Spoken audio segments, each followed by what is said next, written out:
Hello friends, welcome to Vadipatti அம்மா சமையல்.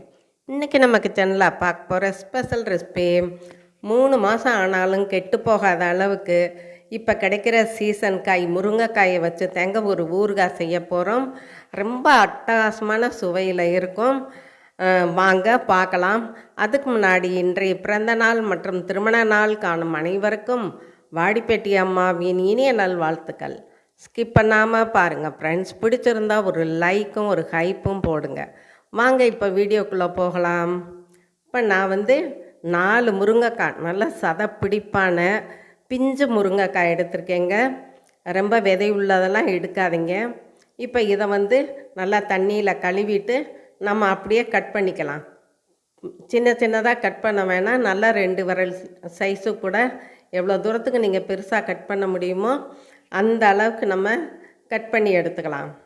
ஏன்னா இதை அவிச்சு இதுக்குள்ளே இருக்க சதையை தாங்க எடுக்க போகிறோம். பாருங்கள், இப்போ ஒரு இட்லி பாத்திரத்தில் நம்ம கட் பண்ணி வச்சுருக்க முருங்கைக்காயை இதில் வச்சுக்கலாம். இட்லி பாத்திரத்தில் கீழே தண்ணி ஊற்றிக்கிடுவோம். ஊற்றிட்டு இந்த மாதிரி நறுக்குன முருங்கைக்காயை இப்படி அடுக்கி வச்சுட்டு மூடி போட்டுருவோம். மூடி போட்டு ஒரு 5-7 நிமிஷத்துக்குள்ளேயே வெந்துருங்க. சட்டுன்னு முருங்கைக்காய் ரொம்ப வேக விட்டுறாதீங்க, குழைய விட்டுறாதீங்க. பாருங்கள், அந்த முருங்கைக்காய் ஒன்று அப்படியே விண்டு விரிஞ்சு போயிருக்கும். அதை கண்டு நீங்கள் எடுத்துக்கோங்க. அதுக்காக வேகாமலாம் எடுத்துடாதீங்க, சதை வராது. இப்போ அதை ஒரு பிளேட்டில் வச்சு இந்த மாதிரி நீங்கள் எடுத்தீங்கன்னா சதை பூரா வந்துருங்க. உள்ளே இருக்க பல்ப்பு பாருங்கள், இது அவ்வளோ சத்தானதுங்க. இந்த மாதிரி நம்ம ஒன்றொன்னையும் எடுத்து வச்சுக்கிறணும். இந்த சீசன் டயத்தில் இந்த மாதிரி கம்மியான ரேட்டுக்கு நம்ம வாங்கி மொத்தமாக நம்ம ஊறுகாய் போட்டு வச்சுக்கிட்டோம்னா ஒரு 3 மாதம் வரைக்கும் கூட கெட்டே போகாதுங்க. பாருங்கள், இந்த மாதிரி நான் எல்லாத்தையும் எடுத்து வச்சுக்கிட்டேன். இப்போ எவ்வளோ இருக்குன்னு பாருங்கள். 4 முருங்கைக்காய் தான் கட் பண்ணேன். இப்போ ஒரு சின்ன பாத்திரத்தில் புளி நல்லா பெரிய எலுமிச்சம்பழம் தண்டி எடுத்திருக்கேன். அதை கழுவிட்டு வந்துடுவோம். இப்போ நல்லா கொதிக்கிற தண்ணியை ஊற்றிடுவோங்க. ஊற்றி அது வாட்டுக்கு இருக்கட்டும். இப்போ ஒரு கடாயில் ஒரு 1/4 டீஸ்பூன் கடுகு போட்டுக்கலாம். போட்டு நல்லா பொரியட்டும். சடன்னு பொரியாமல் எடுக்காதீங்க, கசக்கும். அதனால் பொரிஞ்ச பின்னாடி எடுத்திங்கன்னா அந்த ஊறுகாய் கமன்னு இருக்கும். இப்போ அதே அளவுக்கு நான் வெந்தயம் எடுத்திருக்கேன். நான் எடுத்த முருங்கைக்காய்க்கு அளவுக்கு தாங்க எடுத்திருக்கேன். இந்த வெந்தயமே நல்லா கசப்பாக இருந்துச்சு, நல்லாத்தே இருந்துச்சு. கொஞ்சம் லைட்டாக கசப்பு தட்டுச்சு. ஆனால் ஊற சரியாக போயிடுச்சு. இப்போ பாருங்கள், ஒரு கடாயில் நல்லா 50 எண்ணெய்க்கு மேலே நம்ம நல்லெண்ணெய் சேர்த்துக்கலாம். சேர்த்துட்டு கடுகு போட்டு நல்லா பொரிய விட்டுருவோம். இப்போ கருவேப்பிலையும் சேர்த்துக்கலாம். சேர்த்துட்டு நல்லா பொரிஞ்சு வரவும் வெள்ளைப்பூடு ஒரு 10-15 வெள்ளைப்பூடை நான் தோலோடு தட்டி தோலை எடுத்துட்டேன். நீங்கள் சின்ன வெள்ளைப்பூடு நான் தோலோடு தட்டி கூட நீங்கள் போட்டுக்கலாம், அதுவும் நல்லாயிருக்கும். ஆனால் இது பெரிய வெள்ளைப்பூடு, அதனால் தோலை எடுத்துகிட்டு போட்டிருக்கேன். பாருங்கள், இந்த வெள்ளைப்பூடு நல்லா வதங்கந்தட்டிக்கு நம்ம விட்டுறணும். அப்போத்தான் அந்த வெள்ளைப்பூட்டில் இருக்க ஈர பதமெல்லாம் போனாத்தே ஊறுகாய் கெட்டு போகாமல் இருக்குங்க. இப்போ ஒரு மிக்சர் ஜாரில் நம்ம எடுத்து வச்சுருக்க அந்த முருங்கைக்காய் பல்ப்பை போட்டுக்கலாம். போட்டுட்டு சும்மா ஒரு சுற்றிடுவோம். ரொம்ப மையாக அரைக்காதீங்க, கொஞ்சம் குறன்னு இருக்க மாதிரி அரைச்சிட்டு வந்துடும். பார்த்திங்களா, மையாலாம் இல்லை. இப்போ இங்கே பாருங்கள், வெள்ளைப்பூடு நல்லா செவந்துருச்சு, அந்த ஈரத்தன்மையெல்லாம் போயிருச்சு. இந்த அளவுக்கு நம்ம வதக்கணுங்க. அப்போத்தே ஊறுகாய் கெட்டு போகாமல் இருக்கும். இப்போ நல்லா ஒரு 1/2 ஸ்பூனுக்கு பெருங்காயத்தூளும் நான் சேர்த்துக்கிட்டேன். சேர்த்துட்டு நல்லா கிளறி கொடுத்துக்குருவாங்க.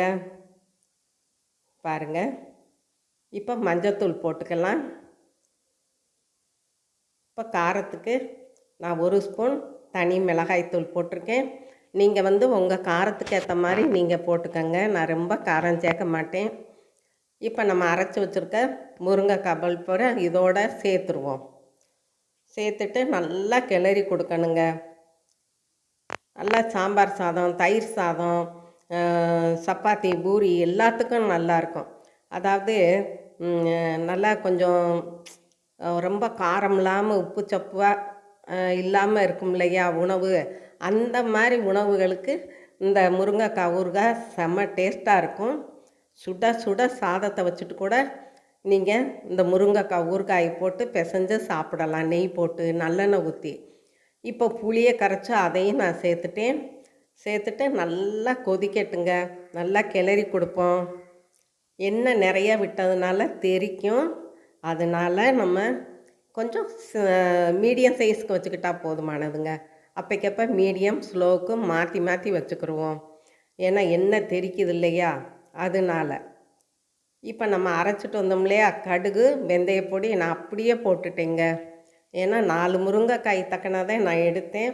இந்த அளவுக்கு போட்டாத்தேன் கொஞ்சம் கசப்பாக இருந்தாத்தேன் ஊற அந்த ஊறுகாய் ஊற டேஸ்ட்டு கொடுக்கும். இப்போ தேவையான உப்பு போட்டுக்கலாம். போட்டுட்டு நல்லா கிளறி கொடுப்போங்க. இந்த மாதிரி நீங்கள் சீசனில் போட்டு வச்சுக்கோங்க. ரொம்ப விலையெல்லாம் எங்கள் ஊரில் 10 ரூபாய்க்கு 5 முருங்கைக்காய் 6 முருங்கைக்காய் தராங்க. அதனால தான் நான் இந்த முருங்கைக்காயை செஞ்சு வைப்போம் அப்படின்ட்டு வச்சுருக்கேன். பாருங்கள், நல்லா கிளறி கொடுத்துக்கிட்டே இருப்போம். ஏன்னா ஒரே இடத்துல அப்படியே இருந்தால் அடியில் பிடிச்சிரும், சட்டுன்னு கெட்டியாக இருக்கு இல்லையா, அதனால. இப்போ இந்த ஊறுகாயை போட்டுட்டு ஒரு 5-6 நாளைக்கு நம்ம தொடவே கூடாதுங்க. நம்ம அப்படியே மூடி போட்டு வச்சிடணும். ஆறின பின்னாடி ஒரு பாட்டிலில் போட்டு வச்சிடணும். வச்சுட்டு ஒரு 5-6 நாளைக்கு தொடக்கூடாது. இப்போ பாருங்கள், வெல்லம் சேர்த்துருக்கேன். இந்த வெல்லம் சேர்த்தாத்தான் இன்னமும் நல்லாயிருக்கும். உங்களுக்கு தேவை இல்லைன்னா ஸ்கிப் பண்ணிடுங்க. ஏன்னா ஊறின பின்னாடி நம்ம இந்த ஊறுகாய் எடுத்தோம்னா டேஸ்ட்டுக்கு கூடுங்க, அதுக்கு தேங்க. இப்போ நம்ம அடுப்பை ஆஃப் பண்ணிடலாம். ஆஃப் பண்ணிவிட்டு இன்னும் கொஞ்சம் நல்லெண்ணெயை கலந்துக்கலாம். அப்போத்தான் நல்லாயிருக்கும். பாருங்கள், இப்போ நல்லா கலந்து விட்டாச்சு. இந்த அளவுக்கு கலந்தாத்தே நல்லாயிருக்கு. அந்த ஊறுகாய் எடுக்க ரொம்ப டேஸ்ட் கொடுக்கும். இப்போ ஒரு பாத்திரத்தில் மாற்றிட்டு அது ஆறின முன்னாடி நம்ம பாட்டிலில் போட்டு மூடி வச்சிட்டோம்னா 1 மாதம் 2 மாதத்துக்கு கூட இருக்குங்க. ஆனால் நம்ம அவ்வளோ நாளைக்கெல்லாம் வச்சுருக்க மாட்டோம். டக்குன்னு எடுத்து காலி பண்ணிடுவோம். அவ்வளோதாங்க, நம்மளோட முருங்கைக்காய் பல்ப்பு ஊறுகாய் சும்மா ஜம்முன்னு அட்டகாசமாக ரெடி ஆயிடுச்சு. இதுவரை சப்ஸ்கிரைப் பண்ணாதவங்க சப்ஸ்கிரைப் பண்ணுங்கப்பா. ஆளுங்கிற பெல் பட்டனை தொடுங்க. லைக் பண்ணுங்கள், ஷேர் பண்ணுங்கள், கமெண்ட் பண்ணுங்கள். நீங்களும் உங்கள் வீட்டில் ட்ரை பண்ணுங்கள், சாப்பிடுங்க, சந்தோஷமாக இருங்க. நன்றி, வணக்கம்.